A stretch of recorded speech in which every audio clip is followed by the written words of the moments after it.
जय श्री राम। मैं Ashwani Kumar astro blueprint से आज पुनः आपके सामने उपस्थित हुआ हूँ एक नए विचार की श्रृंखला को लेके।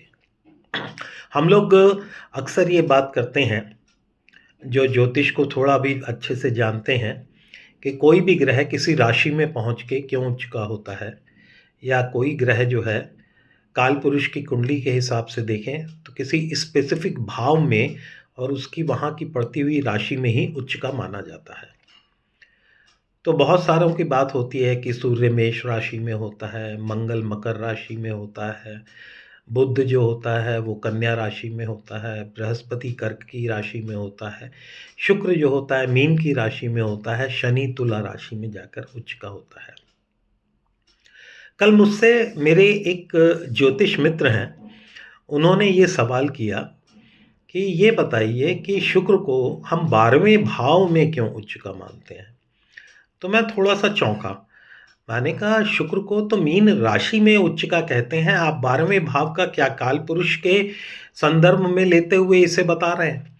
कहते नहीं अश्विनी जी, आप ये देखिए कि 12वें भाव में ही क्यों काल पुरुष की कुंडली में शुक्र को उच्च का कहा गया।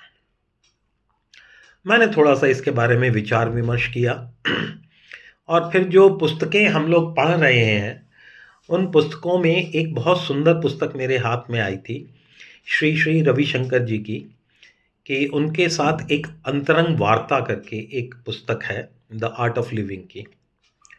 उसमें बहुत सुंदर मेरे को एक कथा मिली। कथा क्या कहेंगे कि इसे एक संदर्भ मिला, तो उसको मैं जोड़ के समझ पा रहा हूँ कि शुक्र जो है वो मीन राशि में और 12वें भाव में ही क्यों उच्च का हुआ है। जैसा कि हम जानते हैं मीन राशि जो है वो गुरु की राशि है। गुरु की दूसरी राशि धनु राशि भी है, लेकिन मीन राशि जो है वो हमारी एक सौम्य राशि है, वो मृदुल राशि है, वो स्त्री प्रधान राशि है। और मीन राशि जो है वो क्षीर सागर से संबोधित की जाती है। और 12वां भाव जो है वो हम त्याग का और दान का भाव भी मानते हैं। अब शुक्र को देखा जाए तो शुक्र जो है वो दो चीज़ों का प्रतीक है मुख्य तौर से। अगर हम बड़े मोटे तौर पे उसको अलग अलग करें तो एक तो है उच्चतम प्रेम का और दूसरा है भोग या वासना का या विलासिता का। अब सवाल ये है कि शुक्र मेरा वो गुरु की राशि में और 12वें भाव में उच्च का है, तो विलासिता का, भोग का, त्याग से क्या संबंध बनता है। और क्षीर सागर जो अथाह ज्ञान है गुरु का और बहुत उच्च कोटि का ज्ञान है, उससे शुक्र का क्या लेना देना। तब मेरे को ये बात समझ में आई कि शुक्र जो है अगर शुभ होता है तो प्रेम बनता है, और शुक्र दूसरे तरह से देखा जाए तो वासना का रूप ही बनता है। अब वासना जो है वो हमें जकड़ती है और प्रेम जो है वो हमें मुक्त करता है। तो मुक्ति का क्या अभिप्राय है। प्रेम जो है वो ये कहता है जो कुछ है वो तुम्हारे लिए है, तेरा तुझको अर्पण। और वासना जो कहती है जो कुछ है वो मेरे लिए है, तो वो बंधन वहां पे आता है। इसीलिए वासना जो है वह शत्रुओं का निर्माण करती है, क्योंकि जब हमें हमारी मनचाही इच्छित वस्तु प्राप्त नहीं होती तो मन में क्रोध उत्पन्न होता है। तो आप सब जानते हैं कि शत्रुता और क्रोध वो हम काल पुरुष की कुंडली के छठे भाव से देखते हैं, और छठे भाव में हमारी शत्रुता आती है और क्रोध भी आता है। और यहीं पे शुक्र आके छठे भाव में काल पुरुष की कुंडली में बुध की इस राशि में कन्या राशि में आकर नीच का हो जाता है। लेकिन जब 12वें भाव की हम बात करते हैं तो 12वां भाव है हमारे त्याग का, हमारे समर्पण का, हमारे उन संस्कारों से जुड़ी हुई चीजें जो हमें मोक्ष और मुक्ति की तरफ ले जाती हैं। मोक्ष का अर्थ सिर्फ मृत्यु के पश्चात नहीं है। मोक्ष का अर्थ है जब इच्छाओं से मुक्ति पा लेना ही मोक्ष है। 11वां भाव हमारी इच्छाओं का होता है, लेकिन जब उससे आगे हम बढ़ते हैं तो उन इच्छाओं से जैसे ही मुक्ति पाते हैं तो हमें मोक्ष प्राप्त होता है। लोग कहते हैं कि हम इच्छाएं क्यों करते हैं। हम इच्छाएं इसलिए करते हैं कि हमें आनंद प्राप्त हो। पर जानते हैं कि आनंद जो है वो तभी खत्म हो जाता है जैसे ही इच्छाएं पैदा होनी शुरू हो जाती हैं। जितनी ज़्यादा हैं इच्छाएं, उतनी ज़्यादा वासनाएं और उतना कम आनंद।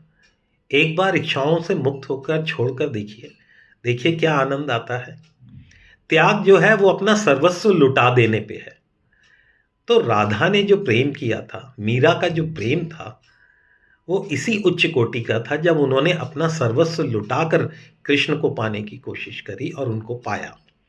हमारे महान साधु संत जो आज कुंभ क्षेत्र में जमा हो रहे हैं, जो त्याग की प्रतिमूर्ति हैं, जो अपना सब कुछ छोड़ छाड़ कर आए हैं, वो उच्चतम ज्ञान पाने के लिए आए हैं। तो प्रेम का दूसरा पहलू हमें कहाँ ले जाता है कि जितना आपका प्रेम बढ़ेगा, कैसा प्रेम? निश्चल प्रेम, त्यागमयी प्रेम, उतना आपको क्षीर सागर ऐसा ज्ञान भी प्राप्त होगा। और यहीं पे गुरु जो हैं वो अपने उच्च स्वरूप में आकर खड़े हो जाते हैं। क्योंकि जो धनु राशि है वो इनकी विषम राशि है, पुरुष राशि है, क्रूर राशि है, सौम्य राशि नहीं है, हम ये कह सकते हैं। तो वहां पे कर्म का कहीं ना कहीं प्रभाव रहता है। इसीलिए हम जब बात करते हैं कि 12वीं राशि जो बनती है वो मुक्ति की राशि है। प्रेम सब छोड़ के आगे बढ़ना जानता है। जितना आप छोड़ते जाओगे, किसे छोड़ना है? इच्छाओं को छोड़ना है, इन वासनाओं को छोड़ना है। इसीलिए शुक्र जब कहते हैं निश्चल प्रेम के साथ और उच्चतम ज्ञान के साथ मिलता है तो किसकी प्राप्ति होती है? ईश्वर की प्राप्ति। हम सब जानते हैं नवा भाव हमारे धर्म का है, और नवे भाव से चौथा भाव कौन सा है? 12वां भाव। तो कोई भी चौथा भाव जो होता है वो पहला भाव से चौथा भाव जो होता है वो पहले भाव का घर कहलाता है, स्थान कहलाता है। तो धर्म का स्थान क्या हुआ? 12वां भाव। तो हमें धर्म का स्थान मतलब जहां ईश्वर हमें प्राप्त हो। तो ईश्वर हमें कब प्राप्त होगा? जब हम माया छोड़ेंगे ना। तो इसी माया को छोड़ने का नाम ईश्वर प्राप्ति है। ये दो विपरीत धाराएं हैं, एक ईश्वर की तरफ ले जाती है और दूसरे माया की तरफ ले जाती है। तो जितना माया में उलझते हैं वो छठे भाव में जाते हैं, और जितना माया से मुक्त होते हैं, ठीक दोनों आमने सामने हैं। लेकिन जैसे ही हम माया से विपरीत दिशा में जाते हैं तो हम ईश्वर प्राप्ति की तरफ जाते हैं, और जहां जाने का जो रास्ता है वो है समर्पण, त्याग और इन सब के ऊपर निश्चल प्रेम। तो आज मैं यही बस कहना चाहूँगा कि शुक्र को हमने इसीलिए 12वें भाव में उच्च का माना, और छठे भाव में, मैं काल पुरुष की कुंडली के संदर्भ में बात कर रहा हूँ कि छठे भाव में हम डेबिलिटेटेड कहते हैं, शुक्र होता है। अगले वीडियो में किसी और ग्रह की उच्चता और नीचता का जो कारण है, बहुत सब लोग कारण बताते हैं, सब कुछ है, लेकिन कुछ आध्यात्मिक स्तर पे कारण को ढूंढने की कोशिश करेंगे। इसी के साथ मैं आप लोगों का धन्यवाद देना चाहता हूँ।